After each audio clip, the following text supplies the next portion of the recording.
আমি যে জিনিসটা বলতে চাচ্ছিলাম, রুহ বানাইলেন। রুহটা কোন সময় বানাইলেন?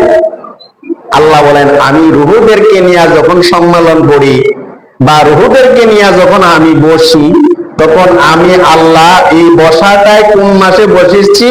আমি মুহররমের 10 তারিখে আমি বৈশা তাদের সামনে আমি বলেছি, এই রুহু তোরা বল আমি কি তোদের আল্লাহ কিনা? আর তারা সাথে সাথে বলেছিলেন, আপনি আমাদের আল্লাহ। সুবহানাল্লাহ। সে মাসটা কি মাস ছিল? মুহররমের মাস। আমার আল্লাহ আদম বানাইলেন। আদমকে বানানোর আগে তারা আল্লাহ ফেরেশতাদেরকে নিয়ে আবার একটা মিটিং করলেন। এই মিটিংটা করার ফলে সকলের সামনে আদমকে বানাইবেন। এই মিটিং এর মধ্যে প্রস্তাব দিল সকল ফেরেশতাদের সামনে, আমি আদম বানাইতে চাই। ওই প্রস্তাবে সকল ফেরেশতারা বলল তারা রাজি না। আল্লাহ বললেন, তোমরা যে রাজি না, কারণ কি রাজি না? এজন্য তারা যদি দুনিয়াতে যায়, তারা গিয়া কিতা করবে? মারামারি করবে, কাটাকাটি করবে, রক্তপাত ঘটাইবে। তাদেরকে আপনি কি করেন না? আদম বানাইয়েন না। না বানাইয়া আমরা তো আপনাদের জন্য যথেষ্ট, আপনার জন্য। কারণ কি আমরা আপনার প্রশংসা করছি, আপনার তাসবিহ তাহলিল পাঠ করতেছি, সবকিছু করতেছি, আমরাই তো আপনার জন্য যথেষ্ট। আল্লাহ বলেন, আমি আল্লাহ যা জানি তা তোমরা জানো না। দমন করে দিলেন তাদের কথাটা।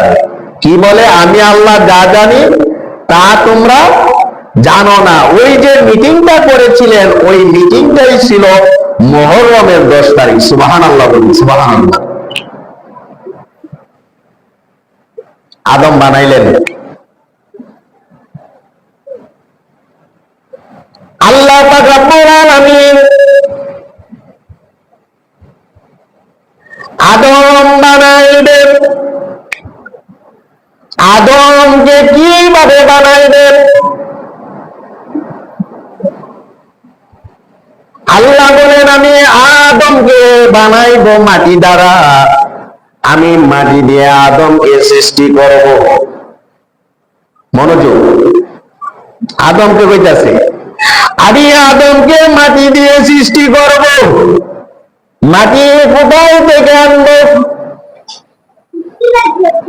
মাটি আনবো আমি কাবা শরীফের থেকে। কাবা শরীফের নিচের অংশ, পাশের অংশ থেকে এক মুষ্টি মাটি আনবো। ওই মাটি দিয়ে আদমকে বানাইবো। এখন আমি আপনাদের থেকে জানতে চাই, কাবা শরীফের মাটি পবিত্র নাকি অপবিত্র? হ্যাঁ, কাবা শরীফের মাটি পবিত্র। এই পবিত্র মাটি দিয়ে আদমকে বানাইলেন। বানানোর আগে এখন মাটি আনবে কারা? আদম যে বানাইবো, আদমের মাটি কে আনবে? হযরত জিবরাইল আমিন আছে, হযরত মিকাইল আলাইহিস সালাম আছে, হযরত আজরাইল আলাইহিস সালাম আছে, হযরত ইসরাফিল আলাইহিস সালাম আছে। এর আগে আল্লাহর ফেরেশতা অন্য ফেরেশতাদেরকে পাঠাইলেন, ও ফেরেশতারা যাও যাও যাও, কাবা শরীফ থেকে এক মুষ্টি মাটি নিয়ে আসো। কাবা শরীফে চলে গেলেন। কাবা শরীফ থেকে এক মুষ্টি মাটি আনবেন। ওই ফেরেশতারা যখন মাটি আনতে যায়, হাত সামনের দিকে আর বাড়ে না, হাত এভাবে কাঁপতে আরম্ভ করে। হাত কাঁপা আরম্ভ করে পরে আল্লাহর কাছে ফিরাইসা বলেন, আল্লাহ গো, ও আল্লাহ, আমরা মাটি আনতে পারবো না, আমার দ্বারা সম্ভব নয়। আমার দ্বারা সে মাটি আনা কি সম্ভব নয়, আমি মাটি আনতে পারবো না। আল্লাহ পাক রব্বুল আলামিন হযরত জিবরাইল আমিনকে পাঠিয়ে দিলেন। ও জিবরাইল, জিবরাইল যাও যাও গিয়ে কাবা শরীফ থেকে এক মুষ্টি মাটি নিয়ে আসো, আমি আদমকে বানাবো, আমি আদমকে বানাবো। জিবরাইল আমিন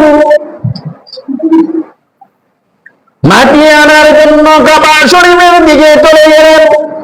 কাবা শরীফে গিয়ে এইভাবে মাটির যে যখন হাত দিবেন, মাটির উপরে যখন এভাবে হাতটা নিতেছেন, জিবরাইল আমিনের সে হাত রাখা আরম্ভ করলো, ওই মাটি স্পর্শ করতে পারলো না। আবার গিয়ে আসলো আল্লাহর কাছে, আল্লাহর কাছে আইসা ডাক দিয়া বলেন, আল্লাহ ও আল্লাহ, আমি মাটি আনতে পারবো না। কেন মাটি আনতে পারবে না? আমি যখন মাটি স্পর্শ করতে যাই আমার হাত কাঁপে, আমার দ্বারা সম্ভব নয়। এভাবে হযরত ইসরাফিল আলাইহিস সালামকে পাঠিয়ে দিলেন। ইসরাফিল আলাইহিস সালাম সেই মাটি আনতে ব্যর্থ হয়ে গেলেন। আল্লাহর কাছে আয়েশা বললেন, আল্লাহ গো, আমিও মাটি আনতে পারবো না। আল্লাহ ডাক দিয়ে বললেন, ও ইসরাফিল, তুমি কেন মাটি আনতে পারলাই না? ও আল্লাহ, আমি যখন মাটির দিকে হাত দিতে চাই আমার হাত কাঁপে, আমার দ্বারা সম্ভব হবে না। তারপরে মিকাইল আলাইহিস সালামকে পাঠাইয়া দিলেন। মিকাইল ডাক দিয়ে বললেন, আল্লাহ ও মিকাইল, যাও আমার আদমের জন্য কাবা শরীফ থেকে এক মুষ্টি মাটি নিয়ে আসো, ওই মাটি দিয়ে আমি আদম বানাইবো। আল্লাহ পাক রব্বুল আলামিন, আল্লাহ পাক রব্বুল আলামিন ওই ফেরেশতাকে পাঠাইয়া দিলেন। ওই ফেরেশতাই গিয়ে একই রকম তার হাত কাটতে আরম্ভ করলো। মাটি স্পর্শ করতে পারে নাই, মাটি স্পর্শ করতে পারে নাই। ওই ফেরেশতায় আবার আল্লাহর কাছে আসলেন, আল্লাহরে ডাকতে বললেন, আল্লাহ ও আল্লাহ, আমার মাটি আমার জন্য ওই কাবা শরীফে পাঠাইলাই, আমি যখন মাটি স্পর্শ করতে যাই আমার হাত কাঁপে, আমার দ্বারা সম্ভব হবে না। তো তোমার দ্বারা সম্ভব হবে না? তো না না, আমার দ্বারা সম্ভব হবে না। আল্লাহ বলেন, আমার রহমতের ফেরেশতা পাঠাইছি, তারাও পারলো না আদমের মাটি আনার জন্য। আমি জিবরাইল আমিনকে পাঠাইলাম, জিবরাইল আমিন মাটি আনতে পারলো না। আমি মিকাইল আলাইহিস সালামকে পাঠাইলাম, মিকাইল আলাইহিস সালাম মাটি আনতে পারলো না। আমি ইসরাফিল আলাইহিস সালামকে পাঠাইলাম, ইসরাফিল আলাইহিস সালাম মাটি আনতে পারলো না। একজন ফেরেশতা বাকি আছে, ওই ফেরেশতাকে আমি পাঠাইব। তিনি হইলেন কে জানেননি? তিনি হলেন হযরত আজরাইল আলাইহিস সালাম। আজরাইল আলাইহিস সালামকে ডাক দিয়ে বললেন, আজরাইল ও আজরাইল, সকল ফেরেশতারা ব্যর্থ হয়ে গেল। আমার নবী বানাইবো মাটি দিয়ে, মাটি আনার জন্য আমি জান্নাতে আমি ওই কাবা শরীফে পাঠাইলাম, কেউ আনতে পারলো না। এখন আমি তোমাকে দায়িত্ব দিব ওই কাবা শরীফ থেকে এক মুষ্টি মাটি নিয়ে আসার জন্য। আজরাইলকে বলার সাথে সাথে আজরাইল আলাইহিস সালাম তিনি কাবা শরীফে চলে গেলেন। যে বাবা, কাবা শরীফে গিয়ে তিনি কি করলেন?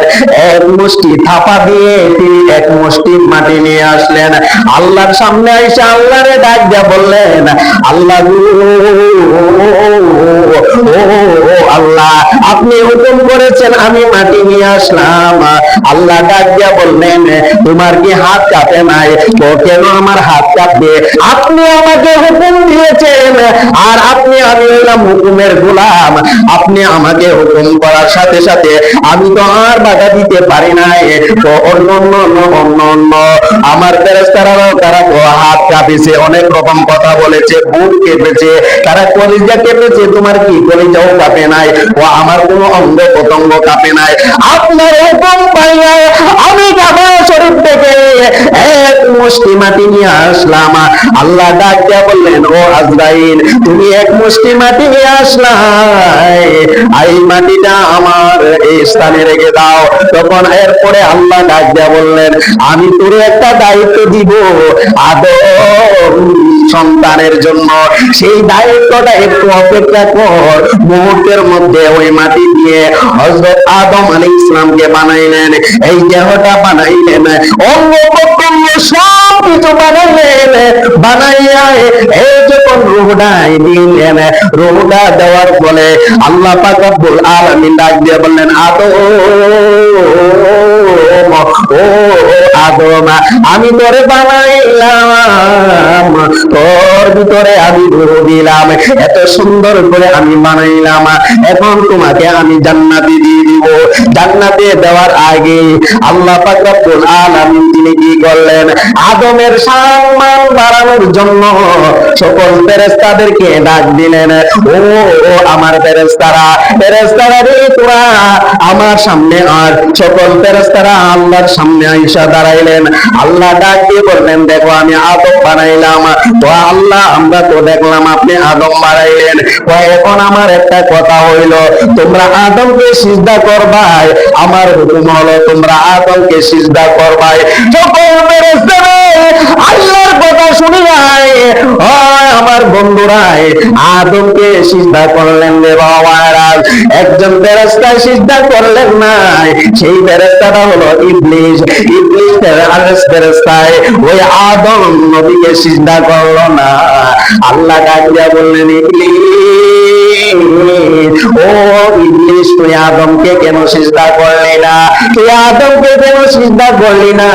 তোর ভিতরে কেন এত অহংকার? আমি, তুই তো দেখেছ সকল আমার ফেরেশতারা আদমকে সিজদা করলো, তুই কেন করলি না? আমার যুবক ফেরেশতা ওই ইবলিস সে ডাক দিয়া বললেন আল্লাহর কথার প্রসঙ্গে, আল্লাহরে ডাক দিয়া বললেন, আল্লাহ, ও আল্লাহ, তুমি আদম বানাইলাই মাটি দিয়াই, আর আমি ফেরেশতারে বানাইলা আগুন দিয়াই। আমি হইলাম আগুনের তৈরি, আর আদম নবী হলাম মাটির তৈরি। মাটির ধর্ম হলো নিচে থাকা, নিচে থাকা উপরে ওঠা নয়, আর আগুনের ধর্ম হলো উপরে ওঠায়, আগুনের ধর্ম নিচে নামা নয়। তাহলে উপরের জিনিস কখনো নিচে নামতে পারে না। আমি ইবলিস ওই আদমকে সিজদা করতে পারবো না। দেখছেন কি অহংকার তার মধ্যে? সেও আল্লাহরে একটা যুক্তি দিয়া উদাহরণ দিল যে আগুনের ধর্ম কি উপরে ওঠা, আর মাটির ধর্ম কি নিচে থাকা। নিচে, উপরের জিনিস কখনো নিচে নামতে পারে নাই। এইরকম আমাদের সমাজের মধ্যে দুষ্ট কিছু লোক আছে, তারাও উপমা দেয়, উদাহরণের মাধ্যমে আপনি আমাদেরকে বোঝাইয়া দেয়। এরাও শয়তান, এরা হলো মানুষ শয়তান। তারাও কি করে বুঝাইয়া দেয় যে এই কারণে আমি এই কাজ করছি। নত হবে না আপনার কাছে, আল্লাহর কাছে নত হয় নাই। যা আমার ভুল হয়েছে সে উদাহরণের মাধ্যমে বুঝাইয়া দিছে যে আমি পারবো না, আমি আদমকে সিজদা দিতে, আমার ধর্ম হলো উপরে ওঠা। আমাকে কিসে দিয়া বানাইলা? কি দিয়া বানাইলা? আগুন দিয়ে। আমার বন্ধুরা, গভীর মনোযোগ, হযরত আদম আলাইহিস সালামকে যখন সৃষ্টি করিয়া জান্নাতে দিলেন, সেই জান্নাতে দেওয়ার দিনটা ছিল মুহররমের 10 তারিখ। চিৎকার করে বলুন সুবহানাল্লাহ। কয় তারিখ? মুহররমের 10 তারিখ। আল্লাহু আকবার না? মুহররমের 10 তারিখ। যা ঘটনা ঘটবে সবই মুহররমের 10 তারিখ।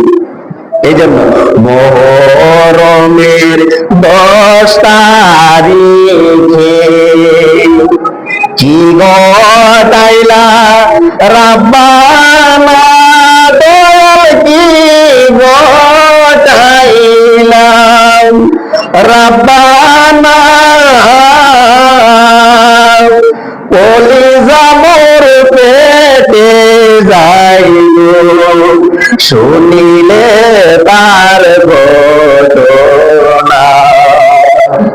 কলিজা মোর পেটে যাইগো শুনিলে তার ঘটনা। বলেন না, মুহররমের 10 তারিখে কি ঘটাইলেন রাব্বানা, ঘটাইলেন বানাম,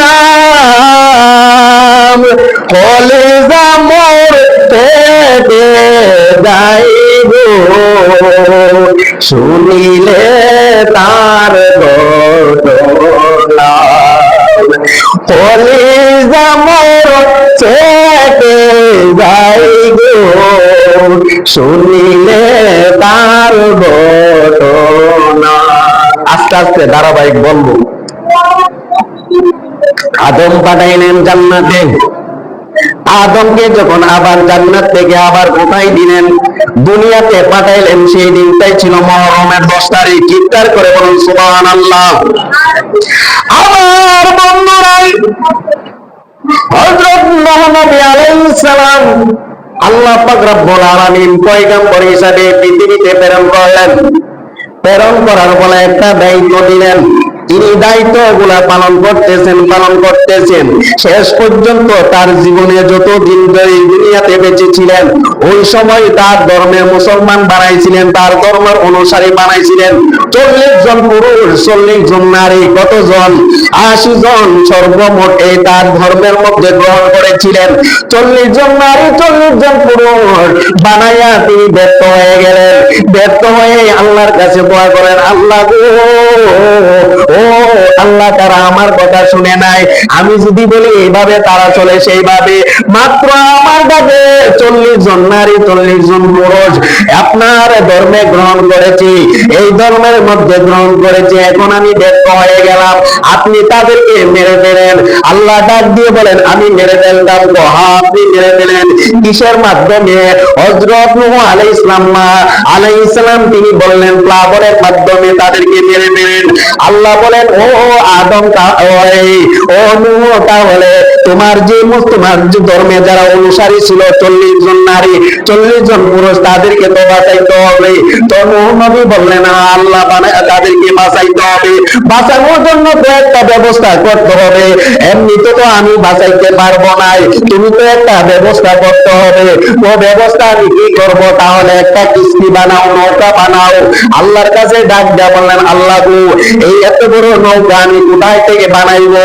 এত বড় কাঠ আমি কোথায় পাবো? আমি মিস্ত্রি কোথায় পাবো? আল্লাহ ডাক দিয়ে বললেন, ও তুই ওই দিনের কথা স্মরণ কর, যেই দিন হযরত জিবরাইল আমিন তোকে একটা গাছের ডাল দিয়েছিল, আর ওই ডালটারে বলেছিল একটা পাহাড়ের মধ্যে পুঁতে রাখার জন্য। কোনো না কোনো একদিন তোর এই ডালটা তোর জন্য কাজে লাগবে। ওই ডালটার কথা স্মরণ কর, ওই পাহাড়ে তুই চলে যাই। গিয়ে দেখলেন ওই ছোট্ট ডালটা একটা বিশাল বড় ডাল হয়ে গেল। আল্লাহরে ডাক দিয়ে বললেন, আল্লাহ, এটা তো বিশাল বড় এক গাছ হয়ে গেছে, ওই গাছটাই দিয়ে একটা কিস্তি বানায়, এখন কাঠ মিস্ত্রি কোথায় পাইবো? বুঝতে দেখা গেল একটা কাঠ মিস্ত্রি পাইলো। কাঠ মিস্ত্রি ডাক দিয়ে বললেন, ও কাঠ মিস্ত্রি, আমার একটা গাছ আছে, সেই গাছটা কেটে দিতে হবে। কাঠ মিস্ত্রি ডাক দিয়ে বললেন, আমি গাছ কেটে দিতে পারবো, তাহলে আমাকে রুটি খাওয়াইতে হবে। তো রুটি খাওয়াইতে হবে, হয় কয়টা রুটি খাওয়াইতে হবে? আমার পেট যদি বড়াইতে হয় 300 রুটি খাওয়াইতে হবে। 300 রুটি না খাওয়াইলে আমি সেই কাজ করব না। কয়টা রুটি? বাড়ির কাছে। আমরা তো একটা দুইটা কোনো রকম খাইলে 3টা লেগে বাবারে আর হতাম না। 4টা যদি 3টা খাইয়া লাগতারি, 4টা ছোট ছোট বানাইলে, আর বড় বানাইলে তো আর বড় বড় তো বানাইতেই। কয়টা রুটি? 300 রুটি। সুবহানাল্লাহ বলেন না? ওই সময় কাজের নিত না, টাকা নিত না, খাওয়াইতে পারলেই তো। আমরা দেখছি, আমরা বাপ দাদা যারা ছিল, দাদারা কিছু কিছু কাজ করতো, তারা খাওয়াইলি চলতো। ভিক্ষুকরা আইতো, গরম ইচ্ছা দিত, ঝাড়ু দিয়া দিত, কাপড় চুপড় দয়া দিত, তখন তারা কইতো আমরা টাকা পয়সা লাগতো না, আমার এত খাওয়াই লাগবে। এরকম ছিল কি ছিল না জানি না আপনারা, আমি আমাদের এলাকায় দেখছি। এখন তো মানে গড়াই দিবে, এবার থেকে এবার আইনা দিব, তার 500 টাকা দিব একদিনের রোজ। কাজ করছে আধা ঘন্টা এবং কাজ করছে 30 মিনিট অথবা 15 মিনিট, 20 মিনিট। 400-500 টাকা ছাড়া কাজ করে না, এখন তো সহযোগিতা নাই, খালি টাকা ছাড়া। মানবতা বলতে কিছু নাই। মানবতা বা দুইটাই আছে, টাকা দেন মানবতা আছে, টাকা না দিলে মানবতা নাই। আপনার কাজে সহযোগিতা করবে না, আমিও করি না, আপনিও করেন না, আপনিও করেন না, আমিও করি না। সমাজে এরকম চলছে, টাকা দিলে আসি, টাকা না দিলে নাই। আর ওই কাঠমিস্ত্রি ওই সময় চিন্তা কইল, আমার রুটি খাওয়াইতে হইব। কয়টা রুটি? 300 রুটি। এখন হযরত নূহ আলাইহিস সালাম একটা চিন্তার মধ্যে পড়ে গেলেন। আল্লাহর নবীরা তো আসলে যাই কিছু করেন চিন্তা ভাবনা করে, আল্লাহ ওহী পাইলে তারা কাজ করেন, ওহী না পাইলে নীরব থাকে। চিন্তা করে দেখলেন, আমি তো আল্লাহর কাছে কইছি কিতা করত, প্লাবন দিত, আল্লাহ তো কবুল করছেন, প্লাবন তো দিবে। আল্লাহ আবার কইছে এরারে বাঁচাইতাম, এরার আওলাদরে বাঁচাইতাম, যারা এরার গরু আছে, গরু আছে, ছাগল আছে, পিতা আছে, সবগুলারে বাঁচাইতে হইব এ বন্যা থেকে।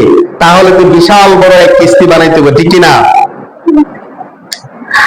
আমার বন্ধুরা, হযরত নূহ নবী আলাইহিস সালাম তিনি ডাক দিয়ে কাঠুরিকে বললেন, কাঠুরি ভাই, আমি রাজি হইলাম তোমাকে 300 রুটি, এটা না আমি তোমারে পেট ভরে খাওয়াবো, তুমি পেট ভরে খাইতে পারলে চলে কিনা? ও আমার পেট ভরে খাওয়াইতে পারলে চলবো। ও আমি 300 বুঝি না, আমি তোমার পেট ভরে খাওয়াইব। এই কথা বললে ওই কাঠমিস্ত্রি কাটার জন্য ঠিক করলেন। তিনি কি করলেন? তিনি ওই জঙ্গলে চলে গেলেন, কাঠ কেটে আগেরকার মানুষে তারা নিজে কাঁধে করে নিয়ে আসলো, ওই কাঁধে করে বাড়িতে নিয়ে আসলো। আসার পরে নূহ আলাইহিস সালামকে বললেন, ও আল্লাহর নবী, আমি তো গাছ কেটে আসলাম, এখন আমারে খাবারের ব্যবস্থা করো। হযরত নূহ নবী বললেন, আপনি কি করেন? হাত মুখ ধুয়ে আসেন। হাত মুখ ধুয়ে আসলেন। নূহ আলাইহিস সালামের বিবিকে ডাক দিয়ে বললেন, বিবি গো, ও বিবি, তুমি কি রুটি বানাইছো? ও নূহ নবীর বিবি ডাক দিয়ে বললেন, ও আল্লাহর নবী, আমি তো 3টা রুটি বানাইলাম, 3টা রুটি ছাড়া তো আর আমার রুটি নাই ঘরের মধ্যে। 3টা রুটি বানাইলা, আল্লাহ যে ভরসা। এই কথা বলিয়া ওই লোকটাই যখন আসলেন গো, আসার ফলে বসলেন, পয়সা চাটি বিষয়া দিলেন। আমাদের মতো বর্তমান যুগে টেবিল চেয়ার ছিল নাই, ওইভাবে টেবিল চেয়ারের খাবার কোন ব্যবস্থায় ছিল নাই, কিন্তু তারা মাটিতে পয়সা চাটি বিষয়া খানা খাইতো। ও বাবা ভাইরা, মাটিতে বিষয়া চাটি বিষয়া দিলেন। ওই লোকটা আইসা বসলেন।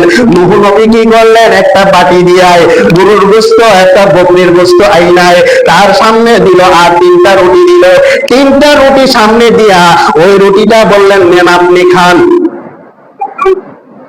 তারে কাঠমিস্ত্রি 3টা রুটি দেইটা কাঠমিস্ত্রি এমন রাগ হইছে, আল্লাহর নবী, আমি না আপনাকে বলছি আমার কয়টা রুটি লাগে? 300 রুটি লাগে, আপনি আমারে দিয়েছেন মাত্র কয়টা? 3টা রুটি। আমার এই 3টা রুটি বাবাতে এক কোনা অবর্ত না, 4 কোনার মধ্যে কি 1 কোনার 1 অংশ করতো না। আপনি আমার 3টা রুটি দিচ্ছেন, যে জায়গার মধ্যে লাগে 300 রুটি, আর সেই জায়গার মধ্যে আপনি আমারে দিচ্ছেন 3টা রুটি। এটা কি আমার দ্বারা সম্ভব? আমার কি পেট ভরা? এটা হবে না। নবী যারা দেখিয়া ওই লোকটা তো আরো খিদার্ত, ওই সব কাজ ফিরাইছে না, খিদার্ত মানুষ কিন্তু ডাক্তারকে দিচ্ছি দেখে কম তেলে ঘরের মধ্যে আমরা ছেলেমেয়েরা দেখে যদি একটু কম দেন ভাই দিয়ে সবাই গেল, আমি চাইতাম না, আমার এটা দিলাই না দু, এটাও তো একটু কম দিলাই দু। ছেলেমেয়েরা বিশেষ করে নূহ নবী গেছে রাগ হইয়া, সরি কাঠমিস্ত্রি গেল রাগ হওয়ার ফলে নূহ নবী একটু বললেন যে, বাবা আপনি একটু ধৈর্য ধরেন, আপনার যদি রুটি লাগে আমি রুটি দিব, আমি 3টা রুটি দিয়েছি আর গোশত দিয়েছি, আপনি খান।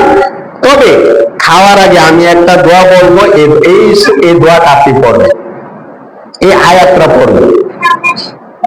কি আবার কোন দোয়া পড়তেন? কোন খাবারের সময় তো কোন দোয়া টোয়া পাইছি না এই পর্যন্ত পড়তাম, আপনি কোন দোয়া পড়তাম? কয় একটু দোয়াটা পড়বেন। কি দোয়া? আর আপনার যদি লাগে, আপনি তো পেট ভরেই খাইতেন, কি দাবন পেট ভরে তো খাইতেন, পেট ভরে খাইয়েন, আর যদি লাগে আরো দিন, তবে দোয়াটা ফের আপনি খানাটা শুরু করেন। গভীর মনোযোগ আমার বন্ধুরা, ও আল্লাহর নবী ওই মেস্তুরের ডাক দিয়া বললেন, ও বাবারা, আল্লাহর বান্দারে ডাক দিয়া বললেন, আপনি বলেন বিসমিল্লাহির রাহমানির রাহিম। ওই জবান দিয়ে বিসমিল্লাহির রাহমানির রাহিম বললেন। বিসমিল্লাহির রাহমানি যখন বলার সাথে সাথে নবী ডাক দিয়া বললেন, ও কাঠ মিস্ত্রি, আপনি খাওয়া করেন। খাওয়া খাইতে খাইতে একটা রুটি খাইয়া ফেললো, খাইতে খাইতে দ্বিতীয় রুটিও খাইয়া ফেললো। তৃতীয় রুটি যখন হাত দিলেন, হযরত নবী চিন্তার মধ্যে পড়ে গেলেন। আল্লাহরে ডাক দিয়ে বললেন, আল্লাহ ও আল্লাহ, তুমি বাণিজ্য বাঁচায়ো, ঘরের মধ্যে আর রুটি নাই, এই 3টা রুটি বানাইলাম এই তোমার বান্দারে খাওয়ানোর জন্য। 2টা রুটি খাইয়া ফেললো, আর একটা রুটির মধ্যে ধরে ফেললো। এই রুটিটা যদি খাইয়া বলে আমাকে আবার রুটি দেন, তাহলে তো আমি আর রুটি দিতে পারবো না। আল্লাহরে ডাক দিয়ে বললেন, আল্লাহ আল্লাহ, তুমি আমার বাণিজ্য বাঁচাইও। শেষ পর্যন্ত 2টা রুটি 3টা রুটি অর্ধেক খাওয়ার বলে ওই কাঠমিস্ত্রি ডাক দেয়া বললেন, নবী নবী, আমার দ্বারা আর সম্ভব নয়, আমার পেট ভরে গেছে। নবীর ডাক দিয়ে বলেন, ওই কাঠমিস্ত্রি, তোর জীবনে অনেক খাবার খাইলাম রে আল্লাহর নবী, এইরকম কোনদিন খাবার খাই নাই, আমার পেট ভরেছে। এত খাবার জীবনে খাইলাম, এত খাবার খাওয়ার পরে আজকে যেগুলা খাবার খাইলাম, এইভাবে এত স্বাদ কোনো খাবারে আমি পাইলাম না। ও নবী, আমার পেট ভরে গেছে, আর খাইতে পারবো না। মুহূর্তের মধ্যে নবী ডাক দিয়ে বললেন, ও আল্লাহর বান্দা, বাকিটা খাও না, খাও না, বাকিটা খাও না। আমরা যখন আমাদের আশা পূরণ হয়ে যায়, যদি অর্ধেক জায়গা থাকে, তখন আমরা বারবার তাদের আপ্যায়ন করতে চেষ্টা করবেন, খান, খাইতে থাকেন, সমস্যা কি, খান না, আরো দিতে চাই, কাপড়টা তো আর খাইতো না, আমরা আরো দিতে চাই। নবী ডাক দিয়ে বললেন, ও কাঠমিস্ত্রি, আপনি খান, খান, খান। আমার যুবক ভাইরা, বিশাল বড় কাহিনী, এটা 1 ঘন্টা 2 ঘন্টা 3 ঘন্টায় আলোচনা করলে শেষ হবে না। এই মিস্ত্রি যে এটা বানাইলেন, এটারও একটা কাহিনী আছে। নৌকা যখন বানাইলেন, নৌকার মধ্যে একটা কাহিনী হয়ে গেছে, ওই কাহিনীটাও ভিন্ন রকম। আমার যুবক ভাইরা, শেষ পর্যায়ে আল্লাহ পাক রব্বুল আলামিন বৃষ্টি দেওয়া শুরু করলেন, প্লাবন হয়ে গেল, নৌকার মধ্যে উঠলেন যাত্রীরা, কিন্তু একজন আল্লাহর বান্দা নূহ আলাইহিস সালামের উম্মত, তিনি বলেছিলেন, একজন বুড়িমা, ও নবী গো, প্লাবন যখন শুরু হবে আপনি আমাকে জানায়েন, আপনার সঙ্গে হব, আপনার কিস্তির মধ্যে হব। এইরকম আরেকটা ঘটনা ঘটে গেছে। আমার যুবক ভাইয়েরা, কিস্তির মধ্যে ঘটনা ঘটছে, কিস্তি ওঠার ফলে আরো ঘটনা ঘটছে। আবার কিস্তি যখন ওই 40 দিন পর যদি পাহাড়ে লেগেছিল, ওই দিনটাই ছিল মুহররমের 10 তারিখ। চিৎকার করে বলুন সুবহানাল্লাহ। কি বলবো, মুহররমের 10 তারিখের ঘটনা। আল্লাহ বানাইলেন মুহররমের 10 তারিখ, আবার আদমরে পাঠাইলেন জান্নাতে মুহররমের 10 তারিখ, আদমকে জান্নাত থেকে পাঠাইলেন দুনিয়াতে, এটাও মুহররমের 10 তারিখ। নূহ আলাইহিস সালামের কিস্তি রাখলেন কোথায়, যদি পাহাড়ে, এটা 40 দিন পরে, এটাও ছিল মুহররমের 10 তারিখ। শেষ পর্যায়ে এই মুহররমের 10 তারিখ এই পৃথিবীর তছনছ হবে, যেটাকে বলা হয় কিয়ামত, সেটাও থাকবে মুহররমের 10 তারিখ। হাসর যখন কায়েম করবে, ওইটাও থাকবে মুহররমের 10 তারিখ। হযরত মুসা আলাইহিস সালাম যখন বিপদ থেকে মুক্তি পেয়েছিলেন ফেরাউন থেকে, সেই তারিখটা, সেই মাসটা ছিল মুহররমের 10 তারিখ। হযরত আইয়ুব নবী যখন কুষ্ঠি থেকে, এই রোগ থেকে মুক্ত পেয়েছিলেন, সেটাও ছিল মুহররমের 10 তারিখ। তার চাইতে বিরল ঘটনা, তার চাইতে বিরল ঘটনা, দুঃখজনক ঘটনা সেটাই, সেই কারবালার জমিনে ইমাম হুসাইন রাদিয়াল্লাহু তাআলা আনহু, যে কারবালার জমিনে নানা জনের ধর্মকে, নানা জনের ইসলামকে, নানা জনের উম্মতকে তোলানোর জন্য শাহাদাত বরণ করেছিল, সেই মাসটাই ছিল মুহররমের 10 তারিখ। চিৎকার করে বলুন সুবহানাল্লাহ। দেখছেন, আল্লাহ মুহররমের মাসটাকে কোরবানির মাধ্যমে শুরু করলা, আবার জিলহজ মাসটাকে কোরবানির মাধ্যমে শেষ করলা। ঘটনাটা কি? এই পার্থক্য